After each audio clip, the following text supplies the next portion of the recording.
Montreal convention 1999। इसके तहत अगर कोई जहाज हादसे का शिकार हो जाता है तो उस पे मौजूद जो पैसेंजर्स हैं उनको मुआवजा दिया जाता है एयरलाइन की जानिब से 170 मिलियन यूएस डॉलर मैक्सिमम इतना मुआवजा एयरलाइन दे सकती है। उन्होंने सू कर दिया जनाब अमेरिकन एविएशन को, यूएस मिलिट्री को 25 करोड़ डॉलर का। एयर ब्लू का जहाज है, ये गिरता है जो एयरलाइन की जानिब से अदायगी की गई। पीआईए का एक जहाज 2020 में कराची में गिरता है। उस त्यारे में भी जो लोग सवार थे, इधर भी पाकिस्तान इंटरनेशनल एयरलाइन ने ऑफर किया तमाम लोगों को कि आप ले लें। डेल्टा एयर का मुसाफिर जहाज जो है वो हादसा का शिकार हुआ। उस एयरलाइन ने जख्मी होने पर भी पर पैसेंजर क्या ऑफर किया है।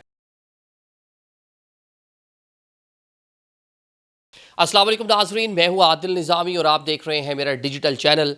आज का व्लॉग गॉड फॉरबिड, अल्लाह ना करे, खुदा ना खास्ता आप किसी प्लेन में ट्रैवल कर रहे हैं और प्लेन क्रैश हो जाता है, उसको हादसा हो जाता है, आप दुनिया से चले जाते हैं या गॉड फॉरबिड आप ज़ख्मी हो जाते हैं तो एयरलाइन आपको क्या अदा करेगी, कितना पैसे आपको देगी। पाकिस्तान में भी हाल ही में हमने देखा एयर ब्लू हो, उससे पहले भोजा एयरलाइन, उससे पहले पीआईए 2020 में जिस तरह उसका प्लेन क्रैश हुआ है, मुसाफिरों को क्या कुछ मिला, आलमी म्यार क्या है। अभी जिस तरह अमेरिका में एक एयरलाइन अभी रिसेंटली वाशिंगटन में एक जहाज़ गिरा, 67 लोग जान से गए। इससे पहले भी अमेरिका में बहुत सारे वाक़यात हो चुके हैं। बल्कि अभी डेल्टा एयर का टोरंटो एयरपोर्ट पे एक मुसाफिर जहाज़ जो है वो हादसा का शिकार हुआ। अल्लाह मियां ने करम किया, उसमें कोई कैजुअल्टी नहीं हुई, लेकिन कुछ लोग ज़ख्मी हुए हैं। उस एयरलाइन ने ज़ख्मी होने पर भी पर पैसेंजर क्या ऑफ़र किया है, ये आज हम आपको बताने जा रहे हैं। सबसे पहले आगाज़ कर लेते हैं कि एक कन्वेंशन है जिसको मॉन्ट्रियल कन्वेंशन 1999 बोला जाता है। इसके तहत गॉड फॉरबिड, खुदा न खास्ता अगर कोई जहाज़ हादसे का शिकार हो जाता है तो उस पर मौजूद जो पैसेंजर्स हैं उनको मुआवजा दिया जाता है एयरलाइन की जानिब से।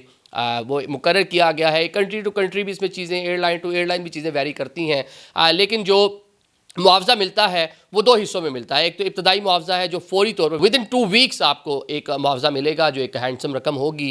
पाकिस्तान में तो ये रकम जो है $6000 है पाकिस्तानी एयरलाइंस के मुताबिक, लेकिन बाहर जो है वो उसी हिसाब से उन्होंने रखी हुई है, लेकिन वो बड़ी ख़तीर रकम है।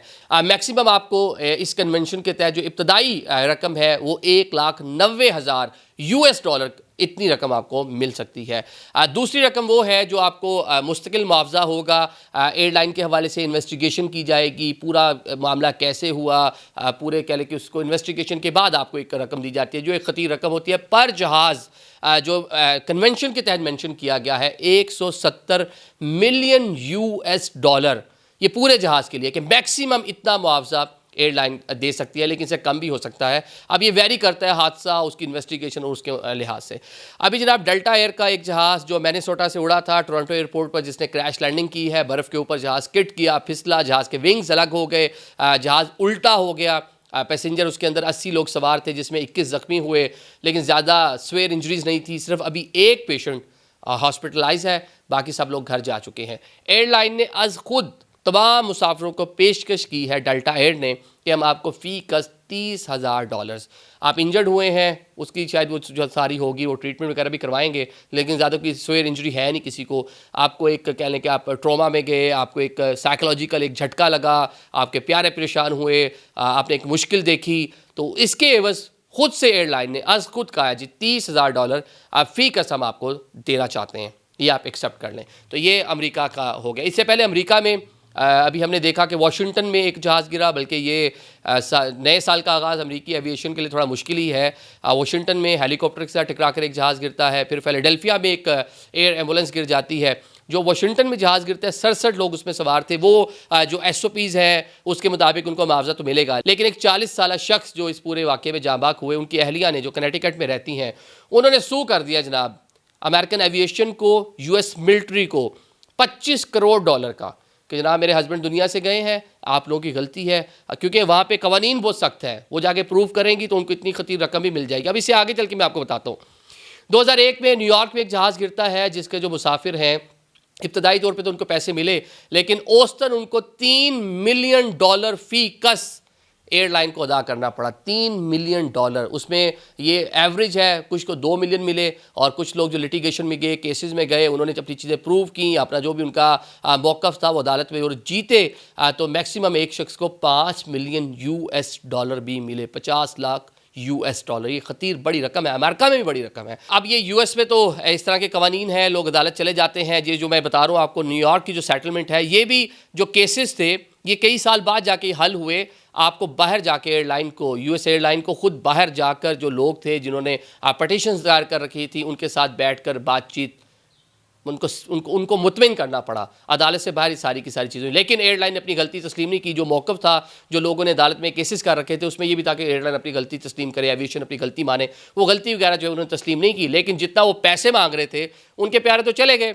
अब वो पैसों के लिए जो भी उनका था कि उनको इतने मिलने चाहिए, तो एयरलाइन ने उनको सेटिस्फाई किया, उनको रिलैक्स किया, उनके मौक़िफ़ को माना। जो पैसे मांग रहे थे उनको उतने पैसे दिए गए। अब ज़रा हम बात कर लेते हैं थर्ड वर्ल्ड कंट्रीज़, अपने पाकिस्तान जैसे प्यारे पाकिस्तान जैसे मुल्क की। यहाँ पे भी आए रोज़ जहाज़ का गिरना, ये कह लें कि कई वाक़यात हो चुके हैं। हम बड़े ऊपर हैं, ये एविएशन जो हमारी है, जहाज़ गिरने गिराने के मामले में जो रेशो है दुनिया में, अभी सबसे ज़्यादा जहाज़ आज तक अमेरिकन एयरलाइन के गिरे हैं। अभी ये जो रिसेंटली गिरा है वाशिंगटन में, ये तो एक कह लें कि हादसा है कि हेलीकॉप्टर सामने आ गया, टकरा कर गिर गया। 13 जहाज़ अभी तक जो है यूएस एयरलाइन के। इसके बाद फ्रांस है मेरे ख्याल से, उसकी एक एयरलाइन है जिसके गिरे हैं। पाकिस्तान जो है मेरे ख्याल से आठ एक जहाज़ अभी तक हमारे गिरे हैं। अब इसमें जनाब जो एयर ब्लू का जहाज़ है, जैसे ही ये गिरता है जनाब, फौरी तौर पर, इब्तदाई तौर पर आपको $6000 जो मैंने बताया, उस टाइम जो करेंसी एक्सचेंज था 5-1 लाख रुपए की रकम बनती थी, तो फौरी तौर पर एयरलाइन ने अदा की। हतमी मुआवजा जो था $70,000 फ़ी केस जो एयर ब्लू के हादसे के लोग शिकार हुए थे उनको दिया गया। एक बंदे को $70,000। बहुत से लोग अदालतों में गए, केसेस कोशिश किए, लेकिन बहुत सी सेटलमेंट्स हुई फिर उसके अंदर। लेकिन जो एयरलाइन की जानिब से अदायगी की गई, जो एक SOP जनेवा जो मॉन्ट्रियल कन्वेंशन है उसके मुताबिक जो किया गया, वो $70,000 फ़ी केस किया गया। अब PIA का एक जहाज़ 2020 में कराची में गिरता है, ईद से एक रोज़ पहले, जिसमें कई नामवर शख्सियात दुनिया से गईं। अब जनाब उस त्यारे में भी जो लोग सवार थे, इब्तदाई तौर पर $6000 फ़ी केस तो दिया गया। ये होता है कि आप जो उनकी तदफीन के मामलात हैं, जो उनके बाकी जो कह लें कि एक इब्तदाई तौर पे कह लें कि जो उन्होंने सारी की सारी चीज़ें मैनेज करनी है, कोई दूसरे शहर से है लेकर आना जाना, डेड बॉडीज़ को, उसकी ट्रांसपोर्टेशन, ये सारी चीज़ें ये उसके लिए दी जाती है। इधर भी $6000 जो उस टाइम के मुताबिक 10 लाख बनते थे, ये फ़ी केस दिए गए। बाद में जनाब एयरलाइन ने खुद कन्वेंशन के मुताबिक $70,000 पाकिस्तान इंटरनेशनल एयरलाइन ने ऑफ़र किया तमाम लोगों को कि आप ले लें। लेकिन बहुत से लोगों ने कहा ये मुआवजा कम है। दुनिया में जहाँ $2-3 मिलियन मिल रहे हैं, तो हम ये $70,000 में क्यों माने।